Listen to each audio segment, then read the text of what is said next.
Hi friends, good evening. Welcome back. We are revising CA Final Paper 1 Financial Reporting. It's a marathon revision. We are covering the entire syllabus for CA Final Paper 1. First session we had from 6:30 to 8. In our first session we did introduction to Ind AS and we started with share-based payment. The share-based payment we need to finish and then we need to finish a business combination. So today in this session, pending portion of share-based payment and then the business combination is to be done. Tomorrow we'll be doing is consolidated financial statements. Okay, before I move ahead, let me bring you one more feature of Unacademy. This is, you can watch my next special class for free. We have free sessions on Unacademy. They are termed as special class. We have a special class, we have a plus class. Plus class is the normal batch. Special class are the free lectures which we have. I told you that today's session are on YouTube. Tomorrow onwards, it will be on Unacademy platform. And I tell you, the best thing about Unacademy platform is when I'm taking a live session over there, there is no lag. YouTube mein there's a 10-15 second of lag in between, but at Unacademy there is actually no lag. It becomes more interactive. We have added a new feature, raise a hand. So in case you're not able to type your doubts and explain it properly, we have an option of asking it by voice chat as well. The voice chat is introduced. Plus we have a feature of ask a doubt anytime, anywhere. At Unacademy we have introduced a special team which is for doubt solving.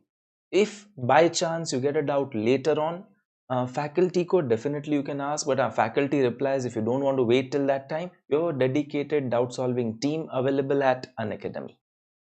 We have two types of subscription. One is plus subscription, other is iconic subscription. Under iconic subscription you get additionally physical material, you have a mentor assigned to you, and you have evaluated answer sheet. Plus subscriptions are relatively less costlier. Iconic, definitely you're getting extra services, the premium is charged for that. And you can use code Yeshas Live or Yeshesh, you'll get 10% discount on our subscription. Done. Let's begin with our today's work. Chalo. We started with share-based payment and we have reached till cancellation or settlement. We go to the point of cancellation or settlement.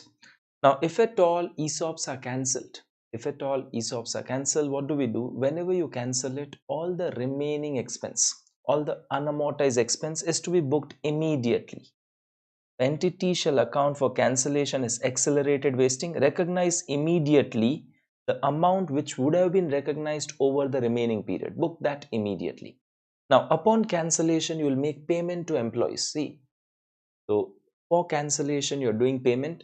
Now, if you are doing a payment, pay attention, if you are doing a payment up to the fair value on the date of cancellation, if you're doing a payment up to the fair value on the date of cancellation, that is debited to SBPR. If you're making extra payment, that extra will go directly to your P&L.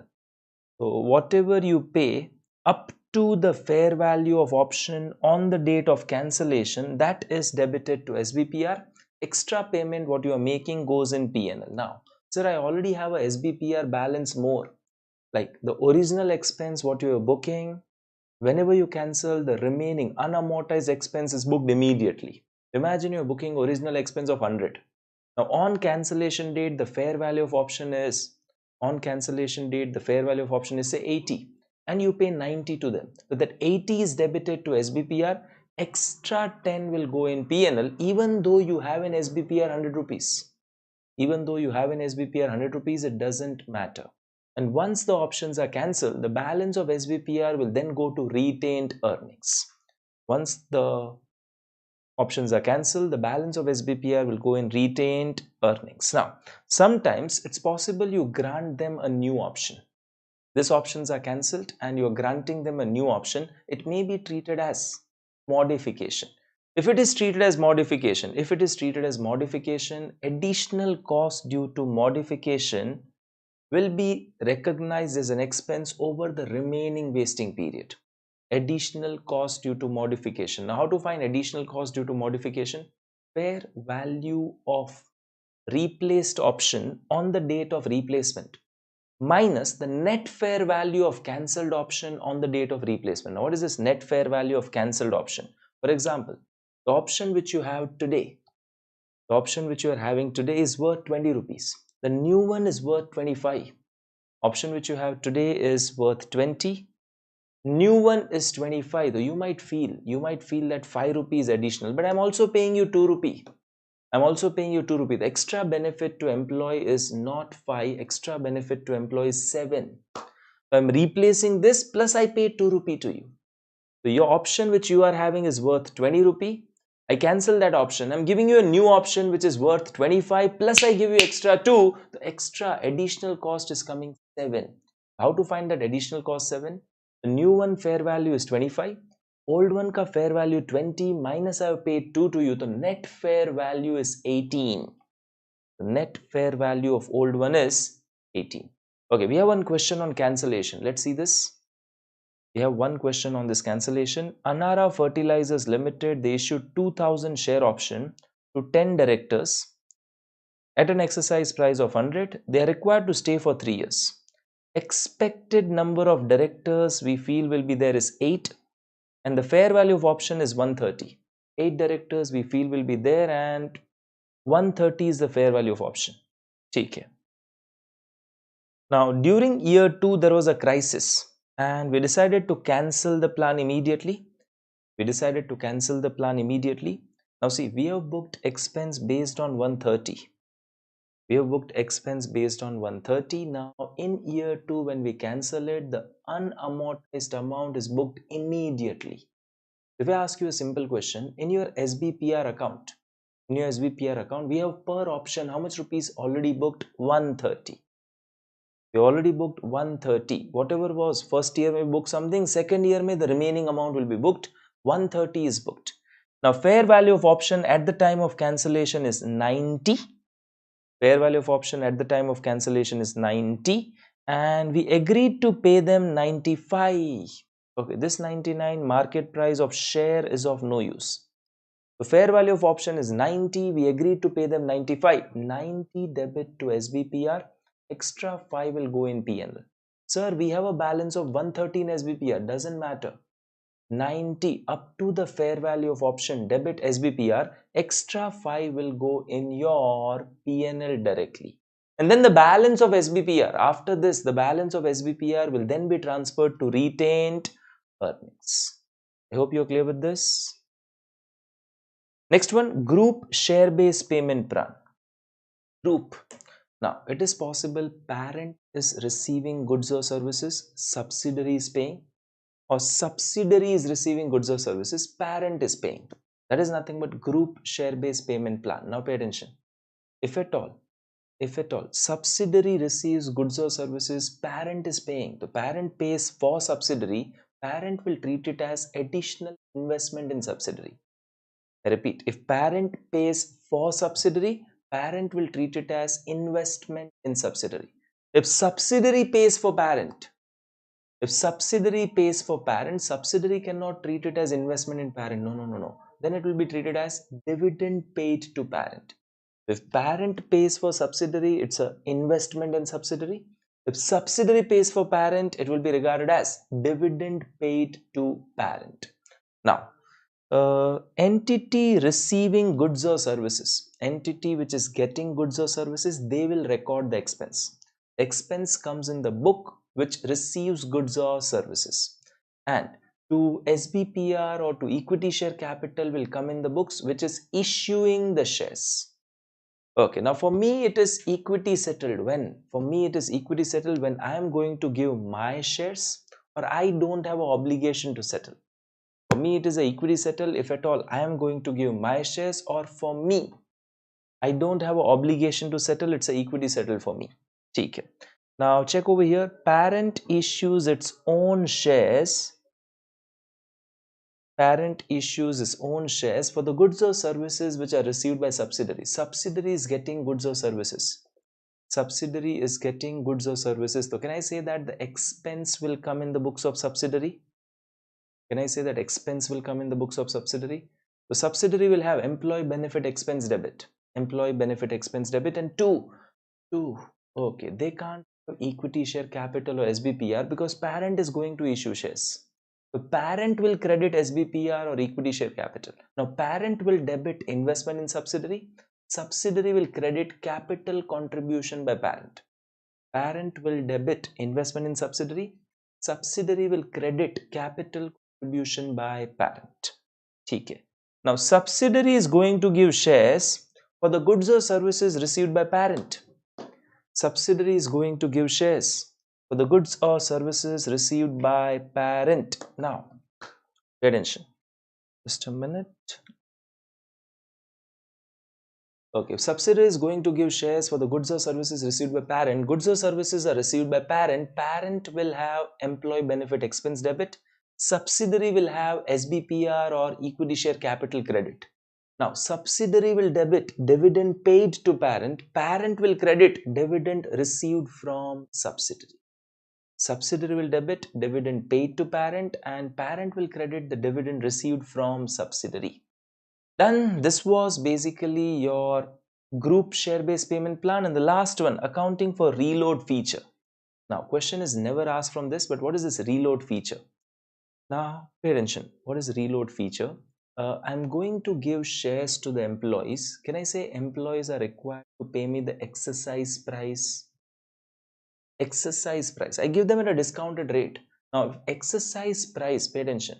If our employees already have our shares, or past May ESOPs were given to them, they already have our shares. And the exercise price is paid by shares of our company. The employee already has our shares and now we also given them ESOPs, so they are entitled to get extra shares. Now, exercise price they need to pay. They are not paying exercise price by cash. The exercise price is paid by them by giving us the shares only. So they have our shares that they are giving us. Whenever that happens, they are automatically entitled to that many new shares. The new ESOP will come up to that many shares what they are giving to us. If exercise price is paid not by cash but by giving shares, they give us the shares of our company. They will be entitled for another ESOP which will be equivalent to that many shares. Now, sir, how to account for this reload feature? Reload feature is accounted as a new ESOP. Repeat, the reload feature is accounted as a new ESOP. It will not affect the current ESOP accounting. It is accounted separately.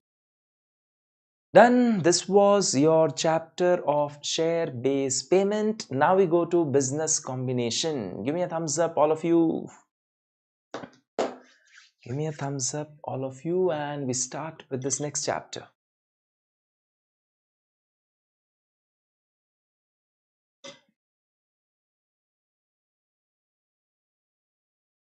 Okay, Bala has a question that, sir, how do they benefit from this reload feature? See, reload feature is like you gave back some of the shares, so I gave you ESOPs equivalent to that many shares.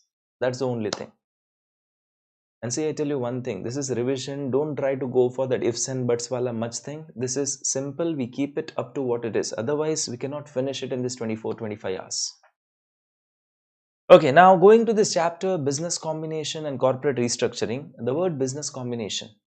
What is the meaning?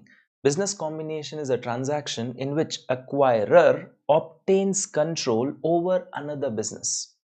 Acquirer obtains control over another business. Now, control can be obtained by two ways. One, I acquire their assets, liabilities, that company is dissolved. I acquire their assets, liabilities, that company is shut down. That's one way to get control over their business. Second is, I acquire a significant equity interest. Okay, if I acquire a significant equity interest in your company, you become my subsidiary. You become my subsidiary, I have a control over your business. One is I take over your assets liability, you are shut down. Second is I acquire significant equity interest, you become my subsidiary. Okay, pay attention. Pay attention. If second case is there, B, I acquire significant equity interest, you become my subsidiary, then in that case, under second case, both entities are in existence. Under second case, both entities are in existence, so both will prepare their own financial, but the parent prepare one more set of financial, which we call it as a consolidated financial statement. And that consolidated financial statement is prepared as per your Ind AS 110, which will cover up in the chapter of consolidated financial statement. Okay. Now, they say that acquirer obtains control over another business. For a business combination, there's very important, it is a business. For business combination, it's very important, it is a business. Okay, is there any problem with the audio or video? Just a minute. Is it fine now? By mistake, the video was off. Now let's move it. Okay, now going to the word business combination, the word business. The term business is defined as what? The business is a set of integrated activities and asset. Is a set of integrated activities and asset capable of being conducted and managed. See, activities are conducted, assets are managed. Activities are conducted, assets are managed for the purpose of providing goods or services to customer, generating investment income or generating other income from ordinary activity. The simple words mein, business is nothing but what? It's an integrated set of activities and asset capable of being conducted and managed in order to get some returns. And now for a business, it's mandatory to have input and substantial process. I repeat, it's mandatory to have, at minimum, it should include input and a substantial process. Output may not be today, output may come in future. Output may not be. Hai to acha hai. If it's not there, output may come up in future. So for a business, there has to be input, there has to be substantive process. Output may not be today, output may come up in future. Now, what do we mean by the word substantive process? This is a new addition in your ICI material. So when do I say it's a substantive process? The business needs input, business needs substantive process. Okay, if there is no output today, when do I say process is substantive? If there is no output today, so it is critical to develop or create the output. The process is critical to develop or convert the input into output, though I say it's a substantive process, and the input include both organized workforce and other inputs. Organized workforce and other inputs. Okay. So when do I say it's a substantive process? If today output is not there, the process is critical to develop the output, and the input includes organized workforce, the skilled workforce, and some other input. Now, if there is an output today, when do I say the process is substantial process? If there is an output today, process is substantial if the process is critical to continue the output. वहाँ पे word था develop, यहाँ पे word है continue, because already output is there. The process is critical to continue the output, or the process is kind of unique or scarce, and the process cannot be replaced without significant cost, effort, or delay. So you can't easily change the process, you cannot replace the process. Then I say the process is a substantial process. When do we say process is substantial? If there are no output today, it is critical to develop the output, and the input consists of organized workforce and other inputs. Second, when do I say it is substantial? If there is output today, it is critical to continue the output, or the output is scarce, or the process is scarce and cannot be replaced without significant cost, effort, or delay. Okay. Now, there is a new test which is added in ICI material called as concentration test. There is a new test which is added in ICI material which is called as concentration test. If concentration test is met, it is not a business. I repeat, concentration test is met, so it is not a business. If concentration test is not met, then you check the definition of business and then decide whether it's a business or not. But agar concentration test is met, it is not a business. Now this is an optional test, not mandatory. It's an optional test. You may do it, or you can directly evaluate whether it's a business or not as per the definition. Either you go directly as per definition, or you can go for this alternative test. That's optional. Optional, not alternative, I'll say optional. If concentration test is met, it's not a business. It's not a business combination, it becomes asset acquisition. But if concentration test is met, further assessment will be required. Now see, what do you mean by concentration? Concentration, one place. If substantially all of fair value of gross asset, substantially all of fair value of gross asset acquired, whatever assets you are acquiring, uska substantial fair value is concentrated in one asset. We don't call it as business combination, we call it as asset acquisition. So see, you acquired my business, total net assets are 1000 rupee, but 1000 में से 900 is building. So can I say that substantial fair value of gross asset, total assets were 1000, usme se 900 is building. So I don't say business acquisition, better is to say it as building acquisition. So it's not a business combination, it's an asset acquisition. So substantially all of fair value of gross asset is concentrated in a single asset, then we call it as a concentration test is met, and concentration test is met, it is not a business. Now, what are the steps to find or have the concentration test? First, I need the fair value of gross asset. It's not net asset, gross asset. Okay. Then find out single asset, which is the major one, and then see whether the substantial fair value of gross asset is covered in that single asset. Okay. Now, how do I find out the gross asset? Okay, now pay attention. You transferred some consideration. This is for percentage which you acquired. Suppose you acquired 60% by paying 1000 rupees. Suppose you acquired 60% by paying 1000 rupees. So can I say that 1000 rupees for 60% plus NCI, fair value of NCI add karo. Fair value of NCI, so now 60% ke liye 1000 plus the fair value of NCI, that's for 40%. This is for the total business. What I pay plus the fair value of NCI. What I pay plus the fair value of NCI, this is the value for total business. Now I want only gross asset, back the liability. Okay, so this is fair value of consideration transferred including NCI. Now add the liabilities, because we want, first point is net asset, entire business. I paid plus NCI, this is the 100% business, assets liability. I want only gross asset, add back liability. Acha, and one thing, under your gross asset, they say cash and cash equivalent, DTA, and goodwill from DTL. Okay, if you record DTL, net asset goes down, goodwill is coming up. That goodwill from DTL is not to be taken. If you record DTL record kiya, unka DTL. Okay, the net asset went down, PC is same, goodwill is coming up. Goodwill from DTL should not be taken. So these three things are not to be taken. If you take DTL, goodwill will come, you have to deduct separately.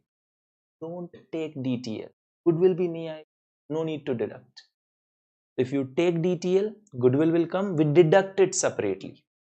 Goodwill include, then you deduct it separately. Second option, don't take DTL. No goodwill will come, no need to deduct. Okay, so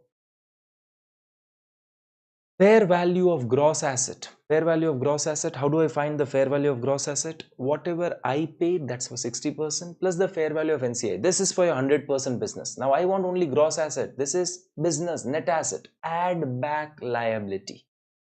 Add back liability. But we don't have to take cash and cash equivalent, DTA, and goodwill resulting from DTL. These three should be deducted. Now, when I'm adding back liability, if I don't add back DTL, I don't need to deduct the goodwill from DTL. If you don't deduct, यहाँ पे liability में if you take DTL, goodwill will come, then you deduct goodwill. Liability में if you don't take DTL, goodwill will not come, no need to deduct the goodwill from DTL. Okay, so there's one question given over here. This is something new in ICI book. Let's see. You hold 20% interest. You acquire further 50 for 300 crore. You acquire further 50 for 300 crore. And the fair value of assets and liabilities acquired, building, cash and cash equivalent, financial liability, DTL. And the fair value of entity B is 400. Entire company fair value 400. Now already I had 20 plus I acquired 50, 70. Can I say 30 is with NCI? So fair value of NCI, 400 is the entire business. Fair value of NCI is 120. Fair value of my earlier interest, 400 ka 20%, 80.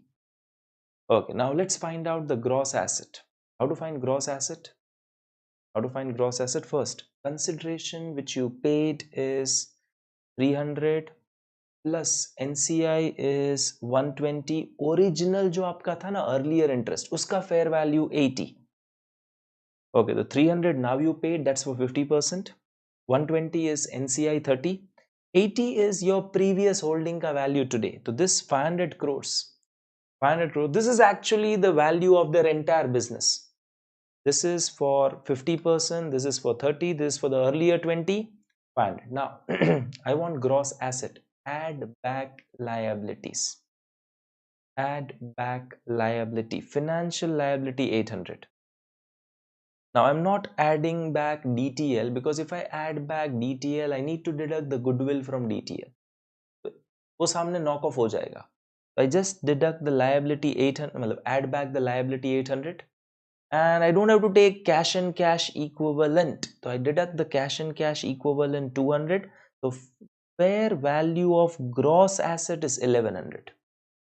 Fair value of gross asset is 1100. Now gross asset 1100. Check individually assets coming.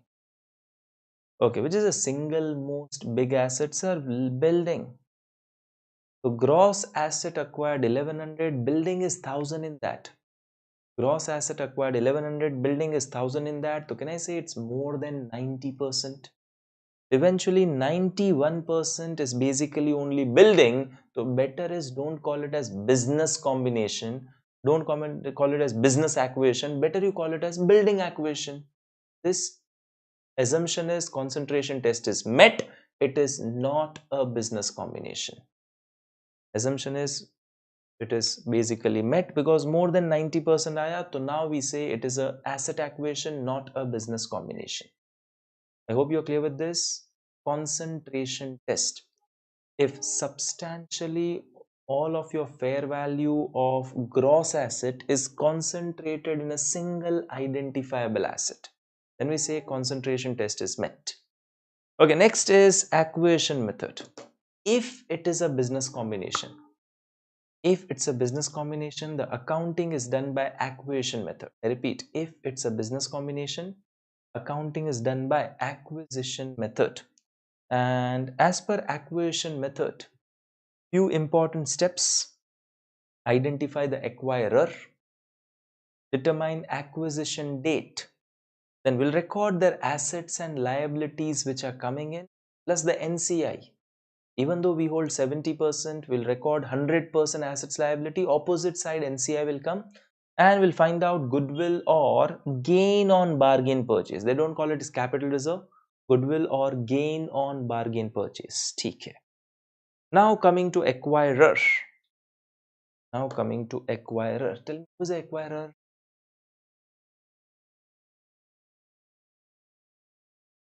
Who's the acquirer? Acquirer is an entity which obtains control over another entity.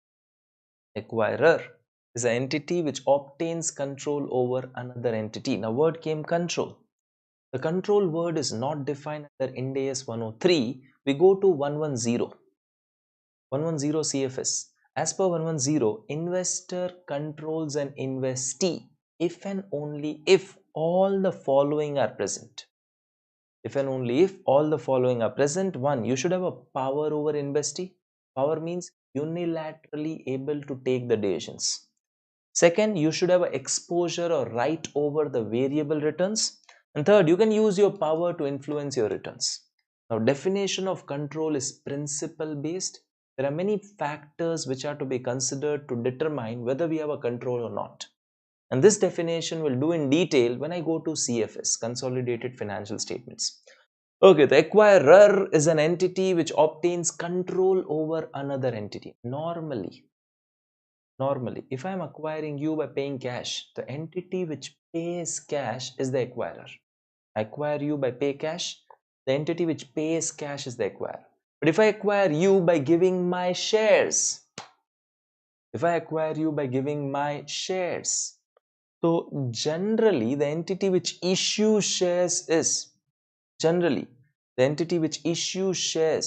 that is the acquirer. But there's a concept called reverse acquisition. Now sir, what is this reverse acquisition? Imagine I acquire majority of your shares. I acquire majority of your shares by giving my shares. Okay, I acquire majority of your shares by giving my shares to you, but now the shares are given in such a way that now post combination you hold more than 50% of my shares. So I acquired 100% of your shares by giving you my shares. Now your shareholders have majority stake in my company. Indirectly, it's not me taking over you. Your shareholder will have a control over my company. It's called as reverse acquisition. So if business combination is by giving cash, entity giving cash is the acquirer. Business combination is by giving shares. Normally, entity giving shares is acquirer, but there can be a reverse acquisition as well. So usually, the entity that issues equity interest, that is the acquirer. And reverse acquisition, will come to it later. Now, pay attention. There are few things which we need to consider to identify acquirer. For identifying acquirer, we can consider the few things. One, relative voting right in combined entity. Relative voting right in combined entity. For example, A Limited and B Limited combine and they are forming AB Limited. A Limited, B Limited combines, they are forming AB Limited. In AB Limited, A Limited shareholder will have 60% voting right. In AB Limited, A Limited shareholder will have 60% voting right. Then accounting is not as if AB taking over A and B. Accounting will be as if A takes over B. So A's shareholder will control AB. Existence of largest minority. Okay, your shareholder doesn't have a control, my shareholder also doesn't have a control. But the thing is, you have more votes than me, then you are said to be acquirer. So A Limited, B Limited, C Limited, A, B, C, they all come together and form ABC Limited. Now A will have 40% shares, A shareholder, B and C ke shareholder will have 30% shares. So now A's shareholder has the largest minority. Accounting is like A taking over B and C. Third, composition of governing body. Okay, so directors are appointed by whom? So in the new company, who will have more of directors? If I have more directors, I have acquired you. If you have more directors, it's kind of you have acquired me. Composition of senior management. The terms of exchange of equity interest. Okay, the entity which pays premium. I take over your shares. Your shares are worth 100 rupee. I'm giving you 150 rupee per share. Your shares are worth 100. I'm giving you 150. Entity which pays premium. That's generally the acquirer. Okay, so these are some consideration to determine who is the acquirer. Now check over here. There's Veera Limited, Zira Limited. Veera, Zira, they combine and they combine into Meera.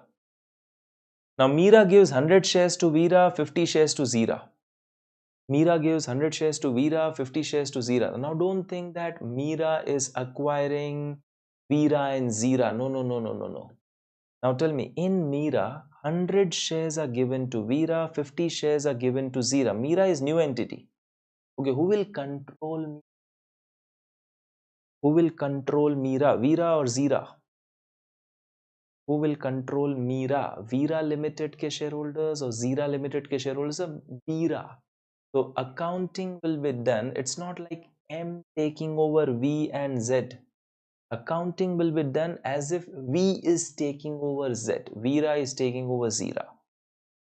So over here, Veera shareholder gets 67% shares. So acquirer is Veera. Veera is acquirer. So Meera is nothing but kind of Veera ही मानेंगे because Veera के shareholders are having a control over Meera. Veera acquiring Zira. That's how accounting will be done. Okay, determining acquisition date. Now, this is very important. Why determining acquisition date is very important? Pay attention. Whenever there's a business combination, assets and liabilities are recognized at acquisition date fair values. Assets and liabilities are recognized at acquisition date fair values. That's why determining acquisition date is very important. Now, business combination kya tha? Basically, acquirer kya tha? Acquirer is entity which obtains control over another entity. The date on obtain control, that's acquisition date. It's the date on which you obtain control over the acquiree. Normally, Normally, the control comes. Normally, the control comes when you make payment. You have to pay money, they will give you control. Normally. But it may come before, may come later also. Like suppose you gave me a control over your board of directors, I am paying you later. Or I might have paid money, the control you will pass on to me next month, say. So normally control passes when I give payment, but it can be before also, it can be after also. Now suppose if your business combination is subject to approval, like Competition Commission of India ka approval is required, then acquisition date cannot be before such approval is acquired. Then, I repeat, acquisition date cannot be a date prior to the date of obtaining such approval. Very important, because acquisition date, assets and liabilities, fair value we take of this date. Now check question number 2. Over here, question 2. 9th April 2002, Shyam, a listed company, started to negotiate with Ram. 9th April, we started to negotiate. 10th May, the board of director authorized the other board to go for the merger. 15th May, offer aaya, 12,000 share. 31st May, the BOD accepted the offer subject to shareholders' vote. BOD accept offer subject to shareholder vote. 2nd June, they made a press release about the proposed merger. 10th June, the shareholder approved. Okay, now, if the business combination is subject to approval, then the business combination acquisition date can be prior to the date of approval. Approval came on 10th June, the business combination date, acquisition date cannot be prior to 10th June. It can be later. 10th June approval came and 15th June we paid the money. We allotted the shares. See, 10th June approval came. Unless you give them money, they will generally not give you control. Did question tell you when are you getting a control over their directors?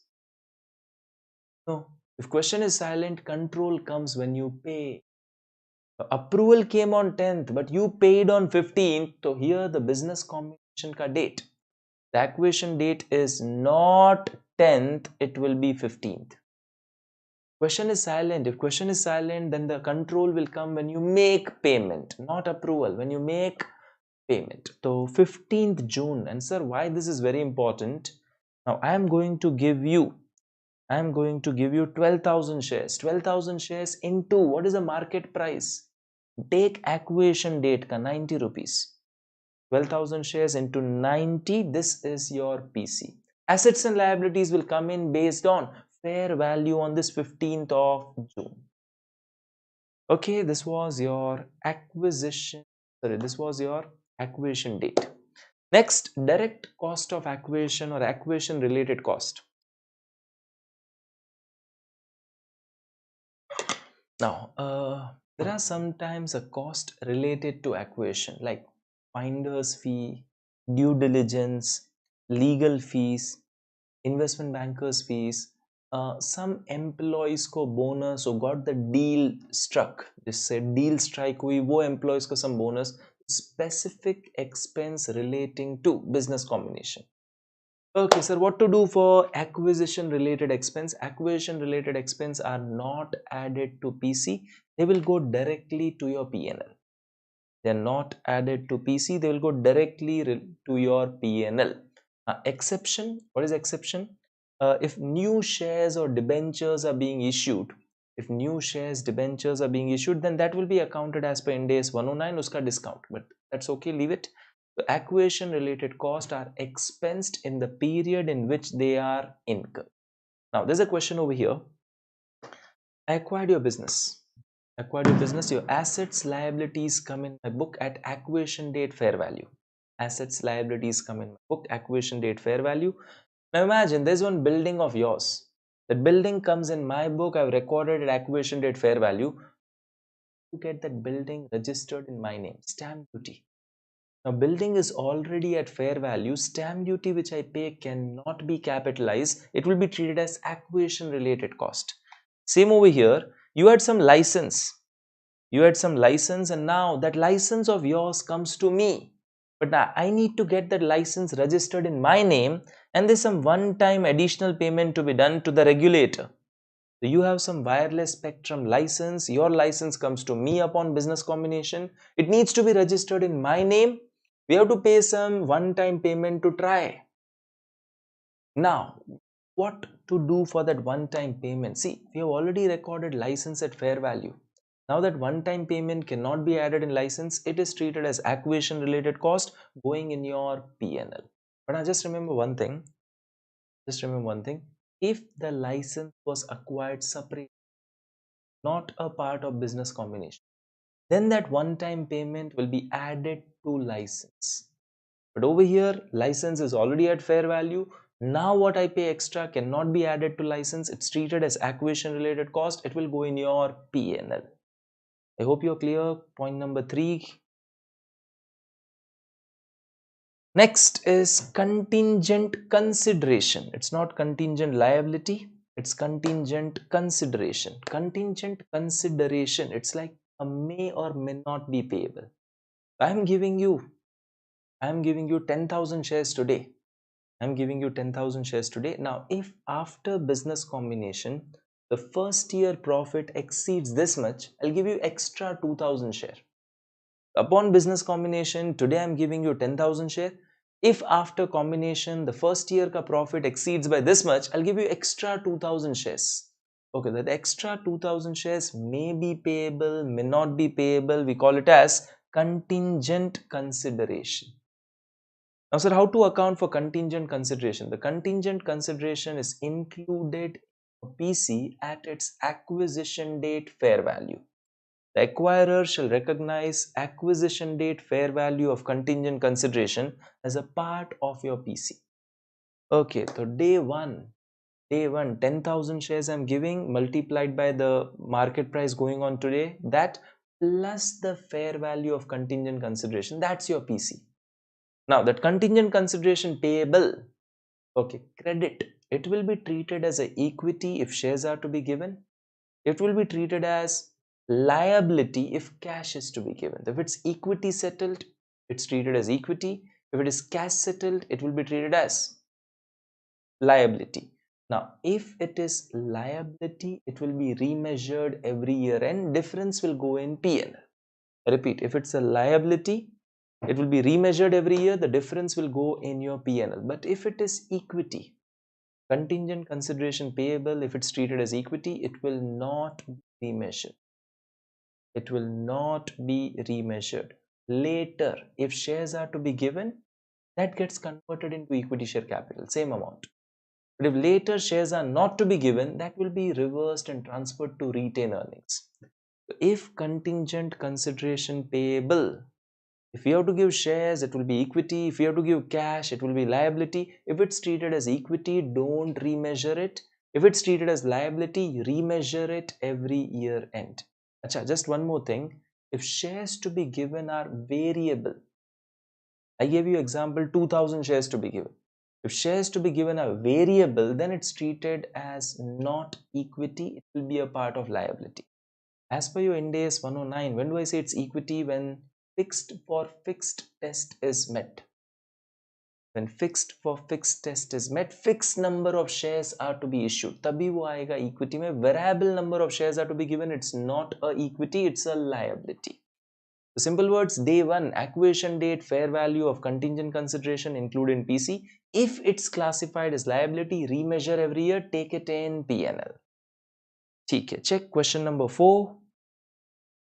Check the question number 4. Okay, day 1, we are 1st April 16, we acquire 100% interest in B. Immediately 10 lakh shares. Further 2 lakh shares after 1 year if profit exceeds this much. Okay, this is contingent consideration. So 10 lakh shares I'm giving you right now. Extra 2 lakh shares after 1 year, that's a contingent consideration. The fair value of shares of A on date of acquisition, today the price is 20. Okay, today I'm giving you 10 lakh shares, 10 lakh into 20, that's included in PC. Plus the fair value of contingent consideration 25 lakh, that is also included in PC. So PC will be 10 lakh into 20, it's 200 lakh plus the fair value of contingent consideration, this. Okay. Now, during the year ended, the profit exceeded 1 crore and now we gave the shares. Okay, profit exceeded 1 crore, shares are given. Question: fair value of consideration 25 included in PC. 25 lakh was included in PC. Assume. Now, that is not to be remeasured. It is fixed number of shares to be given. Shares to be given. Fixed number shares, it was it was a equity. So 25 lakh basically included. Now 2 lakh shares are to be given. To assume 2 lakh shares are issued for this 25 lakh rupees, 12 point share. Today the price is 25. This is of no use. Today the price is 25. This will be of no use because it's not to be remeasured. Okay, so check the solution. This was today we are issuing plus 25 lakh is fair value of contingent consideration 225. Okay, as it's classified as a equity, should not be remeasured. So 25 lakh is there under contingent consideration SBPR ki tarah. Now we'll give 2 lakh shares. So 2 lakh shares are issued for 25 lakh rupees. The share is issued at 12 and a half. It should not be remeasured. But suppose number of shares to be issued was not fixed. Check case B. Suppose number of shares is not fixed. We agreed to give you shares having a fair value 40 lakh. We agreed to give you shares having a fair value 40 lakh. Now one share is of 25. I have to give you 40 lakh rupee. 40 lakh divided by 25. 40 lakh. Today one share is of 25. The 40 lakh divided by 25. I'll be giving you 1,60,000 shares. The number of shares to be given is not fixed. It's a liability. It will be remeasured every year. The second case it will be classified as liability. It should be remeasured every year. Changes will go in P&L. Last May, basically that condition is satisfied. We have to give them shares which has a fair value 40 lakh. One share has a fair value 25. One share is having a fair value 25. I'll give them 1,60,000 shares today. These are issued at 25. 15 will go in securities premium. वहाँ पे we gave them 2 lakh shares at 25 lakh. तो accounting वहाँ पे the share was issued at 12 and a half. Here the share is issued at 25. So contingent consideration, if classified as equity, not to be remeasured. If classified as liability, will be remeasured. I hope you're clear. Okay, next. Now, assets and liabilities which are coming in under your business combination, they are accounted at acquisition date fair value. Now, intangible asset. What is this intangible asset? Now, many times some intangible asset comes under business combination. Many times some intangible asset comes under business combination. If intangible asset is coming under business combination, we can account it separately from goodwill if it's an identifiable intangible. If it's an identifiable intangible, we account it separately from goodwill. अलग से उसको account करेंगे. If it's identifiable, when do I say it's an identifiable intangible? Either it meets the separability criteria or a contractual legal criteria. Either it arises out of contractual or legal right, or it's capable of being sold, rented, exchanged on its own along with similar asset. Then we call it a separability criteria. So we can record an intangible asset coming under business combination separately from goodwill if it's an identifiable. This is irrespective of fact that whether it was recorded in the books of acquiree, it doesn't matter. Like simple words, customer database. Oh, customer database is a huge asset. But if it was internally generated, you don't record. So in your book, in acquiree's book, customer database does not appear as an intangible asset. But in our book, customer database can appear as an intangible asset even though it's not there in the books of acquiree. The only thing, it has to be an identifiable intangible. it should arise out of contractual or legal criteria, or it's capable of being sold, rented, exchanged. Did you understood? So intangible asset not there in the books of acquiree still may be recognized in the books of acquirer at the time of business combination. Okay, now check. Reacquired right. What is this reacquired right? Imagine I have given a franchisee to you. We are McDonald's India Limited. We have given a franchisee to A Limited. A Limited is running McDonald ki franchisee. There are some 5-10 stores. A Limited. We have given a franchisee to you. Franchisee, you took it for 1 crore rupee. You show in your book as intangible asset. Now, I wanted to have some company-owned stores. So we decided to take over one of our franchisees' business. Along with the 3, 4, 5 stores will come back. I have given you a franchisee. You have a franchisee as an intangible asset in your book. I have given you a right. Now, if I take over your business, that right which I have given to you comes back to me. If I take over your business, the right which I have given to you comes back to me. That is called as a reacquired right. Now, question. In your book, you have an intangible asset, the franchisee right. I gave it to you. Now, when I acquire you, that comes back to me. Can I show a franchisee right as a intangible in my book? That right was given by me only. मैंने ही right दिया था आपको, but now when I acquire you, that comes in my book, that intangible. Can I show that as an asset in my book? Answer is yes. Sir, what amount? Acquisition fair value. And see, I had given you means that right is saleable, that right has some value. Reacquired right be recognized as an intangible at which value? Acquisition date fair value. But uska fair value should be found out without considering the renewal potential. Right which has a renewal potential, uska fair value is more. But now right has came back to me, I cannot renew to myself. The fair value should be determined without considering the renewal potential. ठीक है. Now, suppose that right ka fair value is 10 lakh, I am paying you 12 lakh for it. That right ka fair value is 10 lakh, I am paying 12 lakh for it. Extra 2 lakh which I paid, that will not come under goodwill capital reserve. That will go in your P&L. Why did I pay more? Why did I pay less? That is due to some pre-existing relationship. Yeah, we had a pre-existing relationship. I was a franchisee owner, you are a franchisee user. So your franchisee right which you have is worth 10 lakh. Why will I pay you 12? You might have suffered loss in past, so to compensate I'm paying you more. Or why will I pay you less? You might have earned more in past, because of my right I'm paying you less. That more less which I pay will be treated as settlement of pre-existing relationship. Okay, so now pay attention. This was one thing. Now imagine I have sold goods to you. You are my debtor, I am your creditor. So can I say we already have a pre-existing relationship? Or I have taken a loan from you. If I take a loan from you, can I say in my book there's a loan taken, your book there's a loan given?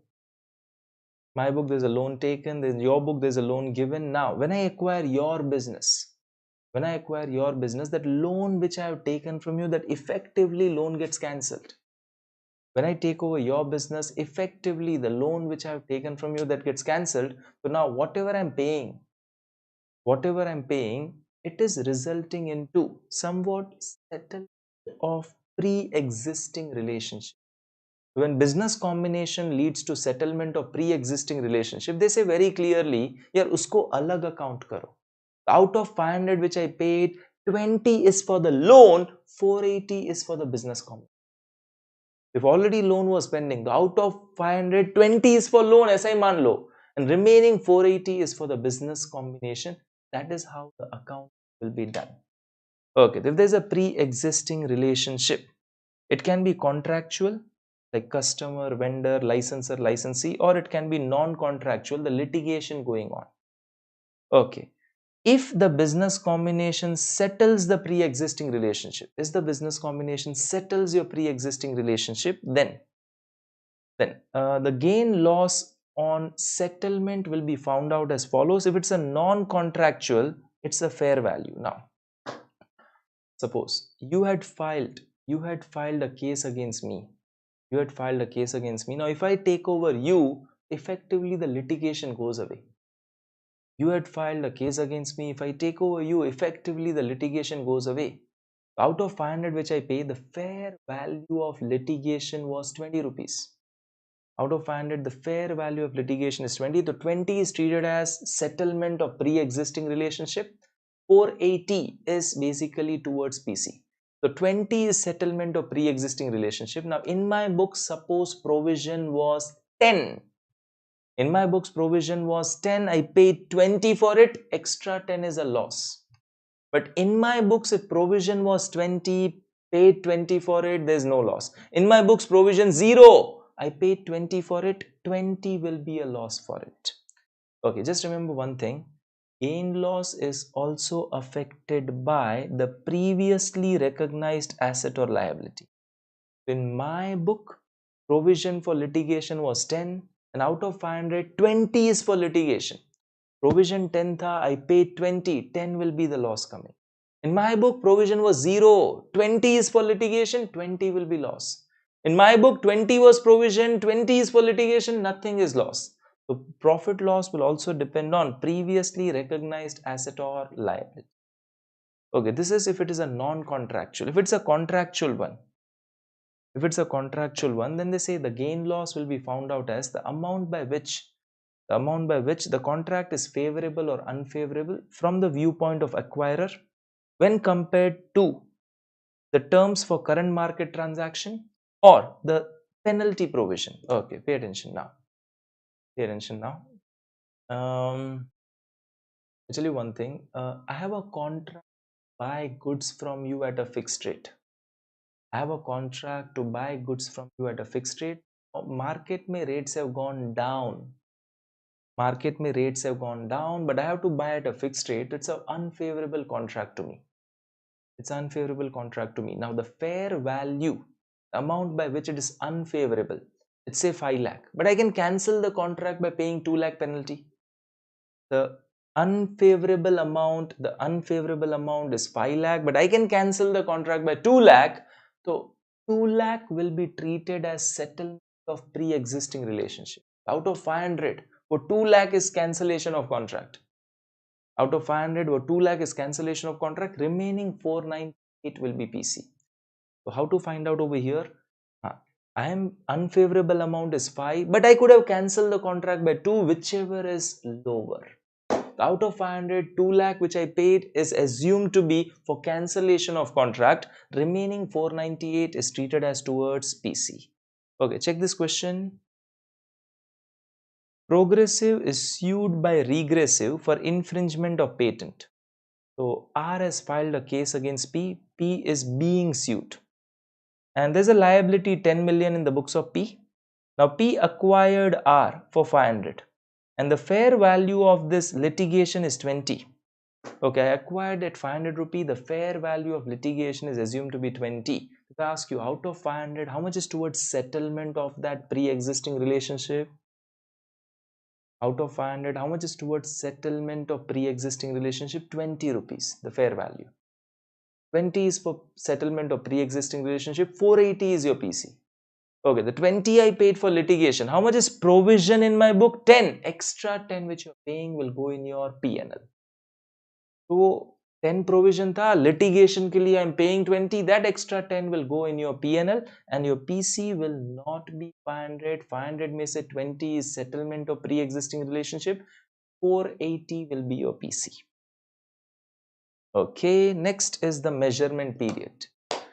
Now, measurement period. What is this measurement period? See, your Ind AS 103 says assets and liabilities are to be accounted at acquisition date fair value. Anytime on acquisition date the fair values are not readily available, they need to be calculated. If I don't have the fair value available on that day, it needs to be calculated. I take a provisional. If you take the provisional amount, the goodwill capital reserve will also be provisional. Now, the final figure can come up within 1 year. So they give a measurement window of 1 year. Within 1 year, come out with a final figure, but the final figure should be based on, pay attention, the final figure should be based on facts and circumstances which were prevalent on acquisition date. The final figure should not be based on new facts, circumstances which came later. It should be based on facts and circumstances which were prevalent on acquisition date. New information, but based on facts and circumstances which were prevalent on acquisition date. Okay, so whenever that new final figure comes up based on facts and circumstances prevalent on acquisition date, when that final figure comes up, you can change the asset or liability opposite your goodwill or capital reserve will change. But this is only for 1 year. Measurement window is for 1 year. If all information is not available on acquisition date, you do a purchase price allocation on provisional basis, and you are given a 1 year measurement window to come out with the final figures. Once the final figure comes up, now you change the assets and liabilities, automatically goodwill capital reserve will change. Now sir, we entered into business combination 1st January. And the final figure came up in July, 7 months May. But sir, the problem is, January we took provisional figure, goodwill capital reserve was provisional. Now March May, year is over. The year is over. Now July May next year mein pata chala, it's within 1 year from acquisition date, within 1 year. But next financial year has started. So can I go back and change last year? No need to go back and change last year. But in this year, the previous year's figures will be restated. In this year, the previous year's figures will now be restated. Okay, automatically goodwill or capital reserve will change, but this is only for 1 year. If any new information comes up after that 1 year, it cannot be adjusted in goodwill capital reserve. And if new information is based on new facts and circumstances, it's not allowed. It's only on the based on facts and circumstances that existed on acquisition date. Done. This was measurement window. Check the question number 6. You acquired 100% shares. Entity Y had significant carry forward losses. Okay, on carry forward losses, future I earn profit, I don't have to pay tax.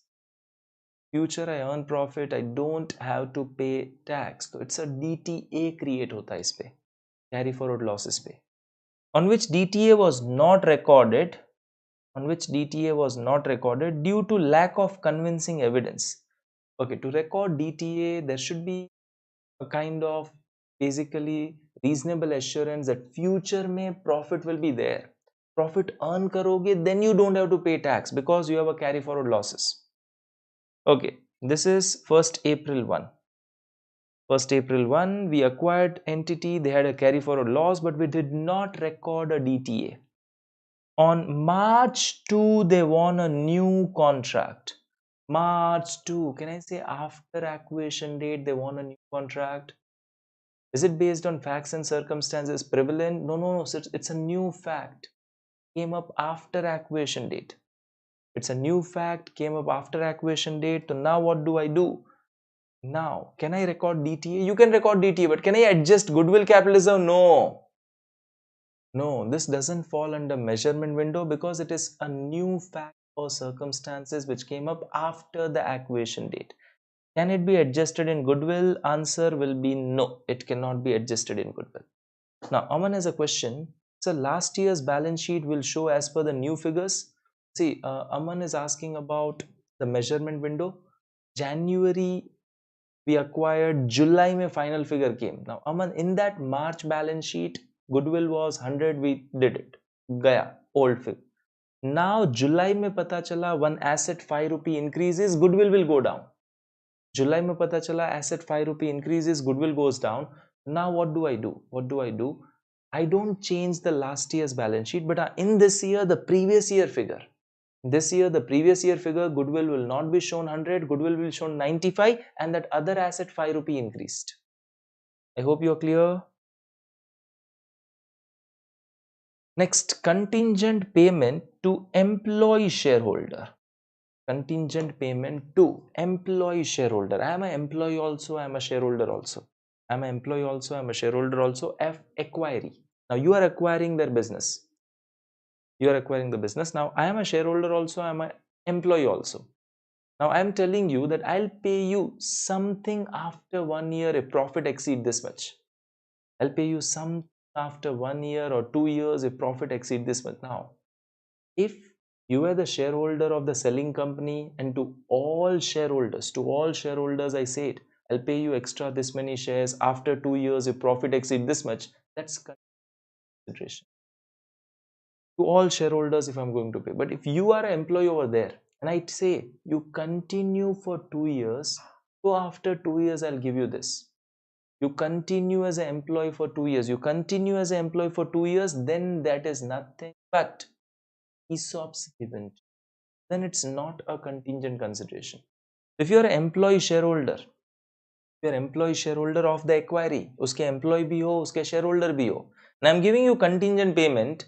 I need to understand whether the contingent payment is in your capacity as a shareholder of acquiree or it is in your capacity as an employee. If it is in capacity as a shareholder there, it's a contingent consideration. But if it is in capacity as employee, I'm giving you that, I'll give you some extra thing. If you stay for 3 years, if you stay for 2 years, it's nothing but a ESOPs given to you indirectly. So if it is for continuing the employment, then it is Ind AS 102. But if it is not continuing employment, it is just that I'm giving to all the shareholders, then it becomes a part of contingent consideration. And contingent consideration acquisition date fair value is included in PC. Okay, check question over here. Now cash payment 2 million, contingent payment of USD 2 million is there. Now the former shareholder shall continue to be employed for at least 2 years. Okay, you have to stay for 2 years. You have to stay for 2 years. Is it in payment in the consideration as a shareholder, or is it in consideration as employee? So this is not a contingent consideration. This will be accounted as per Ind AS 102 or Ind AS 19. Okay, so it is accordingly 20 million is PC and contingent consideration is accounted as employee cost. Next, acquirer share-based payment award exchange. Acquirer share-based payment award exchange for awards held by acquiree. Award means option. Okay, so I acquired someone's business. Their employee had ESOPs of their company. Now I'm giving them my ESOPs. Now pay attention. Now I'm giving them my ESOPs. Now suppose they had the ESOPs. A acquired B. B's employees were having ESOPs of B. B's employees were having ESOPs of B. I'm giving them my ESOPs now. After 3, now say, pay attention.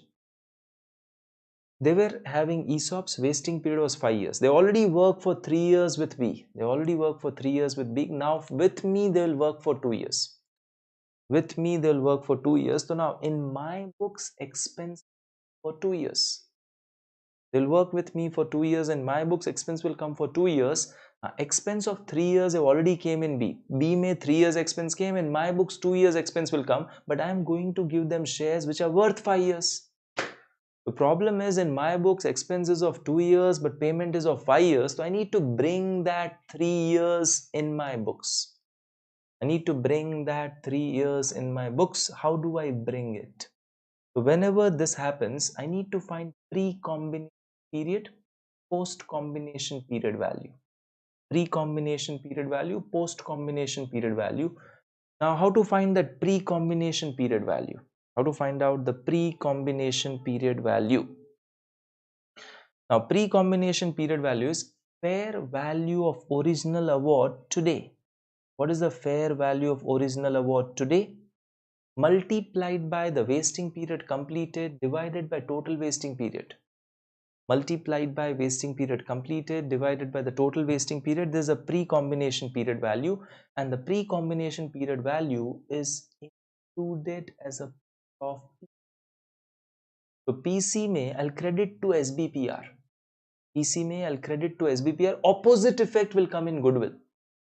Opposite effect will come in goodwill. So pre-combination period. Reason in my book, expense is there for 2 years, payment will be for 5 years. How to bring that 3 year? How to bring that 3 year? So what is the fair value of original award today? Wasting period completed 3 divided by total wasting period 5. And our total wasting period will be the wasting period under the original award or replacement award, whichever is higher. Okay, this is pre, and now whatever is the fair value of replaced award, new one which I am giving you, minus pre period is the post combination period. Okay, the pre combination period is included as a part of PC. So in my PC, to bank is something, to equity share capital something, to SBPR. Automatically difference comes in goodwill, opposite goodwill mein chala jayega, and post combination period is recognized as an expense over the remaining wasting period. Post combination is recognized as an expense over the remaining wasting period. Okay, check example over here. Fair value 50, wasting period is 5 years. Original award a fair value 50, replaced award, suppose I take 60, replaced award is suppose 60. Out of 5 years, 2 years are over, beginning at 3rd year there's a business combination. Out of 5 years, 2 years over, beginning of 3rd year there's a business combination. Now, the 50 fair value of original award today is 50. I don't want this, I want this today, 50. Into number of years completed 2. Number of years completed 2 divided by total wasting period 5. So 20. So this 50 into 2 by 5, 50 is the 20 is the pre-combination period. Now replaced award ka value is 60. 60 minus 20, 40 is the post-combination period. 20 will be included in PC. 40 will go to your P&L over the remaining wasting period of 3 years. Okay, this is when you are obliged to replace. This is when you are obliged to replace. If you are not obliged to replace, agreement, law doesn't want you to replace. Agreement, law doesn't want you to replace, till you replace it, then full 60 will be treated as post combination, nothing will be pre combination. If you were not obliged to replace, आपने still replace किया, that's you are doing at your own risk. आप खुद कर रहे हो, you are trying to help the employees. Full 60, the replaced award which you are giving them, which are worth 60, they will be treated as a post combination period. Is it fine? I know bit of lag is there, but better is to continue rather than to stop. Is it understandable? Bit of lag is there, but is it understandable?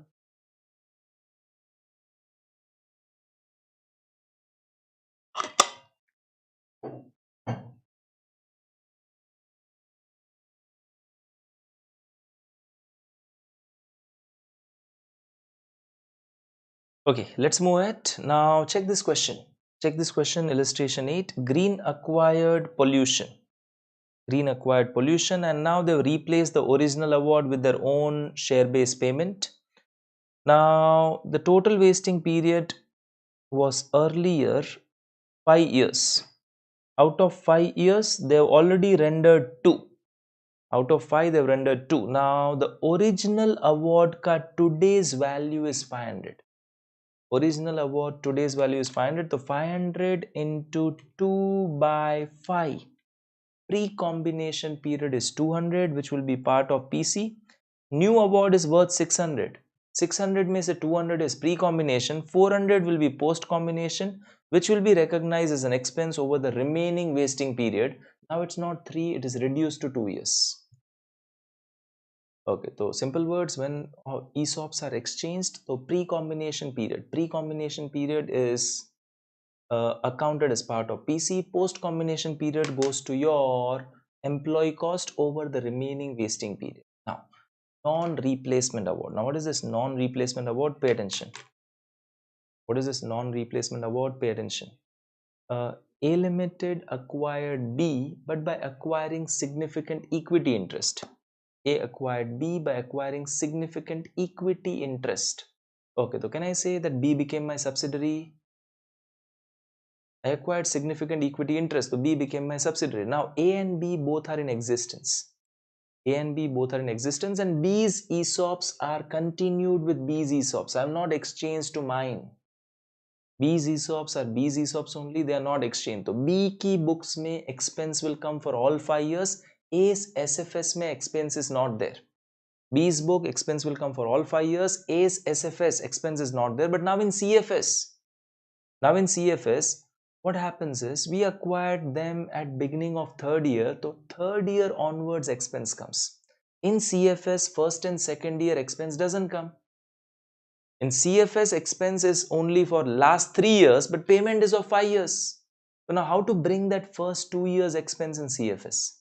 So if it's a non-replace award, I'm not replacing with mine. But the problem is, in your SFS, you have 5 years expense.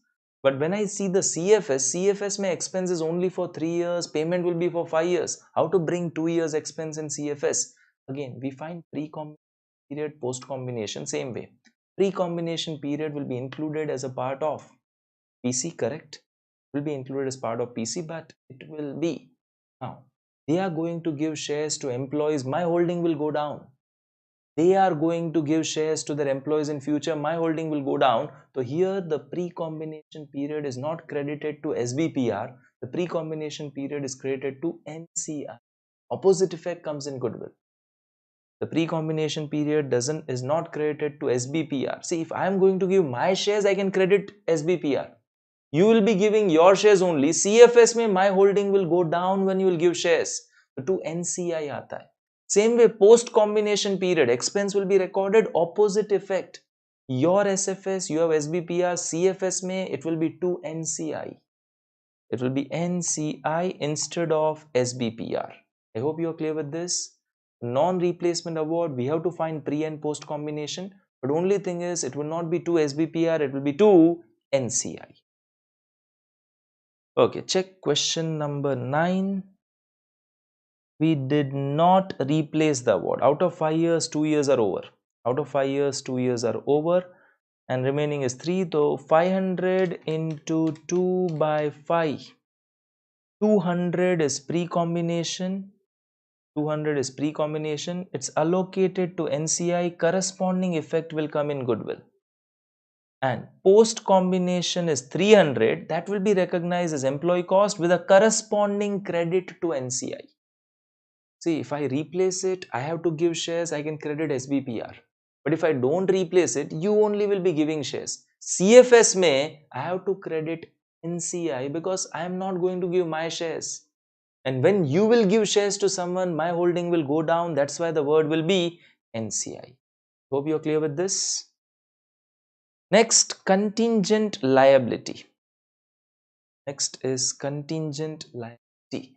Now, there is a difference between the word contingent consideration and the word contingent liability. We did contingent consideration. This is contingent liability. Now, contingent liability, either it can be a possible obligation which may come, may not come. Occurrence will depend on uncertain future event. Or second, it's a present obligation. It's a present obligation, but it is not recognized. Sir, why it's not recognized? 2 reasons. Either outflow of economic resources to settle an obligation is not required, not probable. For example, I know I'll lose the case. There's a present obligation. But I think court will just give me a reminder and leave me. I know I'll lose the case. It's a present obligation. But court will just give me a reminder. The outflow of economic resources is not probable, or outflow probable hai, but reliable estimate of outflow cannot be done. Reliable estimate of the outflow cannot be done. So these are the 2 cases in which the present obligation is shown as contingent liability. Now, if contingent liability is a present obligation, pay attention. if contingent liability is a present obligation, they did not record it because they were not able to measure reliably. We can record it as actual liability. So their contingent liability comes to us. If it was a possible obligation, it will continue as contingent liability in our books. I repeat, if it was a possible obligation, it will continue as contingent liability in our books. But if it was a present obligation, they did not record it because they were not able to reliably measure, or they felt outflow was not probable. We can record it as actual liability. We have an expert to value the fair value of it.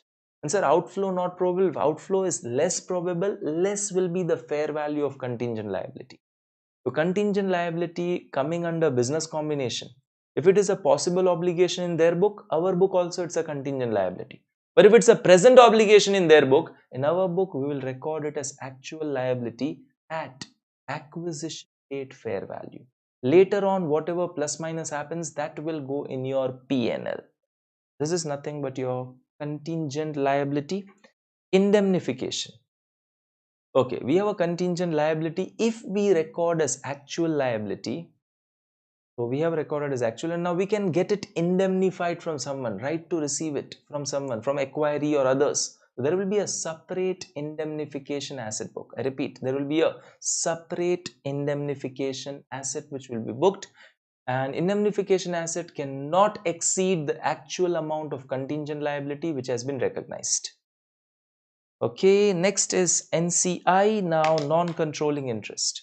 See, even if we hold 80%, we will record 100% asset, 100% liability. The opposite side in your balance sheet, NCI will come, non-controlling interest.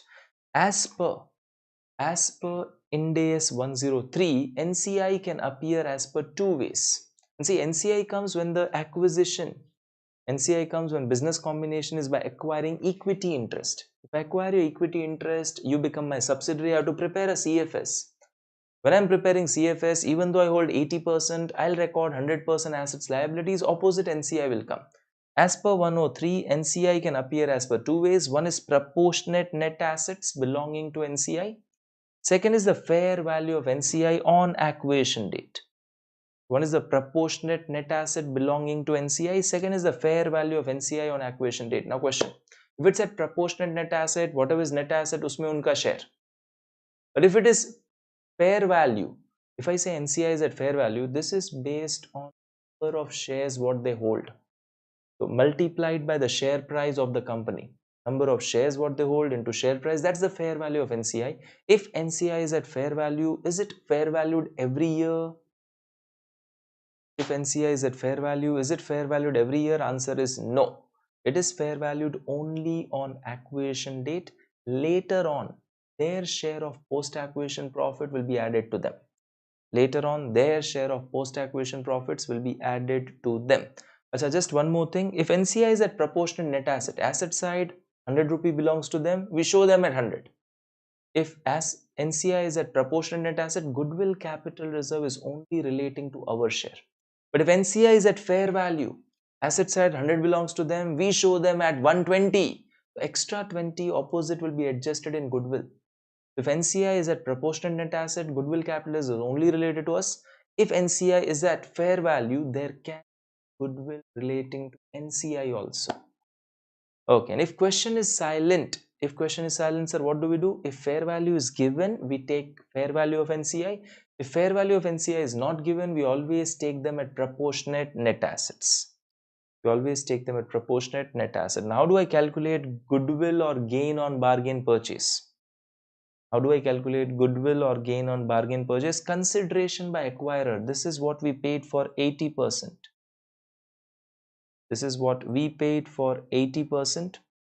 NCI, either at proportionate net asset or fair value, this is for 20%, and then I compare with the fair value of assets and liabilities, that's 100%. So, ye 100%, opposite this 100%, difference is goodwill or capital reserve. They don't call it as capital reserve, they call it as gain on bargain purchase. Now, if reasons for gain on bargain purchase are clear, where it will appear? It will appear in OCI. From OCI, it will go to capital reserve. But if reasons for gain on bargain purchase are not clear, it will come directly in capital reserve. Okay, now check question 10. Check question 10. You acquired 70%. You acquired 70% for 5 million, and NCI is at proportionate share of fair value of identifiable asset. Now see, proportionate share of fair value of identifiable net asset is nothing but proportionate net asset. Proportionate net asset, and net assets are 10 million. Net assets are 10 million. And A performs a review and determines that business combination does not include any transaction that should be accounted separately. State whether the procedure followed by A and the resulting measurement are appropriate or not. Also calculate gain on bargain purchase. Now just remember one thing. Whenever there is gain on bargain purchase coming, whenever there's a gain on bargain purchase coming, your Ind AS 103 says you should be double sure about it. See, normally gain on bargain purchase should not come. Normally, reason, net assets are of 100 fair value. Why someone will sell at 90? He knows his net assets are 100. Why will he sell at 90? Someone might have paid extra to get the business. So goodwill may be there, but capital reserve, gain on bargain purchase is very rare. It should practically not be there. That's why they are telling, if gain on bargain purchase is coming, be double sure. So how to be double sure? Are there any transaction that should be accounted separately from business combination? Are there any like pre-existing relationship, aisa kuch hai? Or are there any transaction which should form a part of business combination but not included? So try to be double sure. Anything to be accounted separately or anything to be included, whether it's forgotten. Second, procedure used to measure the fair value of assets and liabilities is fine. Procedures used to measure the fair value of consideration, PC, is fine. And procedures used to find out the fair value of NCI is fine. You be double sure about it. And then only if gain on bargain purchase is coming, then only you record it. Okay, and they say over here, if you see the question, this A performs the review, determines business combination, does not include any transaction to be accounted separately. So whether the procedure followed by A is proper, answer is yes. And now you find out the gain on bargain purchase, which is simple, identifiable assets. Basically consideration what we transferred plus NCI minus the identifiable asset. Consideration transferred plus NCI minus the identifiable asset. Your gain on bargain purchase will come 20 lakhs. Next and the last point for the day is step acquisition. Next and the last point for the day is step acquisition. Remaining we'll do tomorrow, don't worry. And see, there's a lag coming. This YouTube, it doesn't come Academy. The reason in YouTube the lag comes is the YouTube live is through a OBS software. That OBS software is kind of very bulky. And because of that OBS software, there's some lag coming whenever that YouTube live sessions are being conducted. Okay, coming to this step acquisition, we already had something. Now we acquire and now control comes. If already control was there, then it's not step acquisition. We already had 30%, now we acquire another 30. We already had 30, now we acquire another 30. Now control comes. That's a step acquisition. Acquisition stages, control is coming now.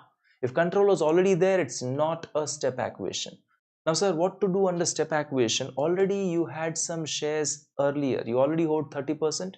Now, that is to be remeasured and brought to its current value.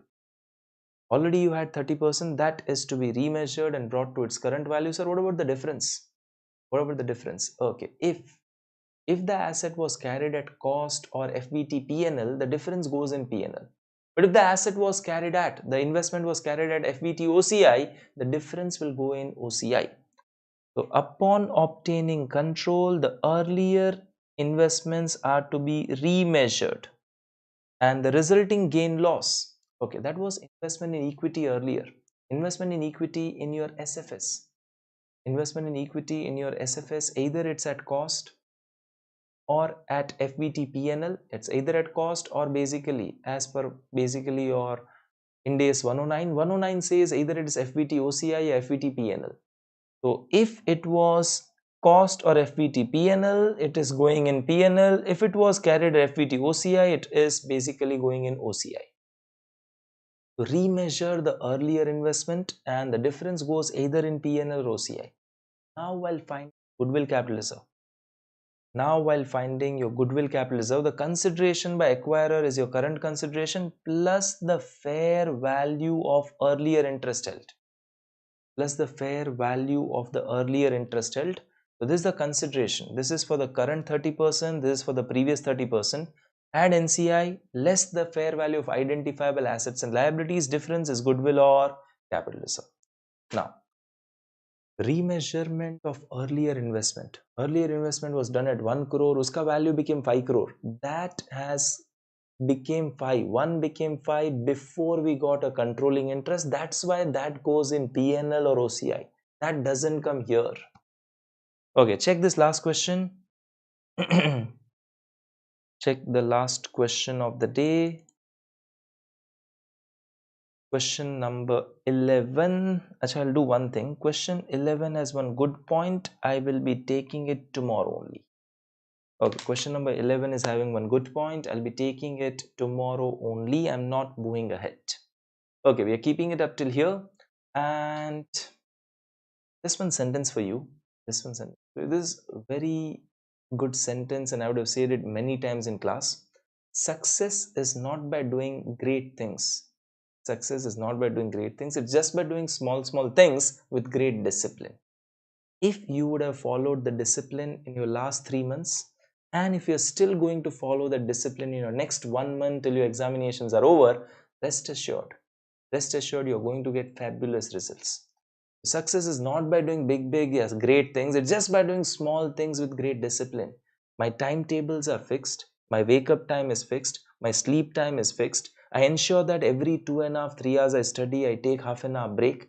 I ensure that whatever targets I've kept for a day, I achieve the target and then only I sleep. If I just follow that small things, definitely I'm going to get success. I hope you enjoyed your first day of marathon revision. We'll continue tomorrow, and tomorrow's timing, I repeat, tomorrow's timing, evening 5:30 to 8 is first session. Evening 5:30 to 8 is first session, and 8:30 to 10:30 is the second session. Tomorrow we have 2.5 hours and 2, total 4.5 hours is tomorrow's class. Now onwards, daily it is 4.5 hours. Today was the first day, it's a bit less, and YouTube may, I know there are this lag wala issues coming. That's the intention, I keep it a bit less on YouTube. Tomorrow onwards, it will be on Unacademy app. They are free. You can use code Yeshas or Yeshas Live to watch the lectures. And rest assured, you'll enjoy Unacademy app more than this YouTube Live. Any queries, any doubts, or anything which you want to ask, please tell me. Thank you, Aman. Thank you, Devki Nandan. Thank you, Bala. Thank you, Shankar. You want to ask anything, please feel free to ask.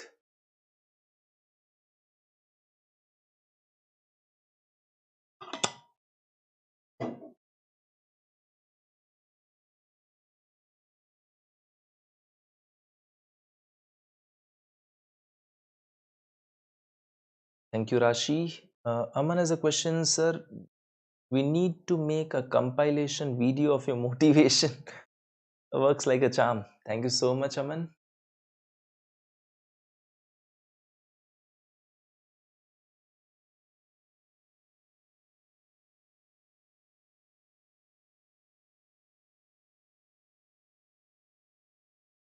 Anything if you want to ask, please tell me.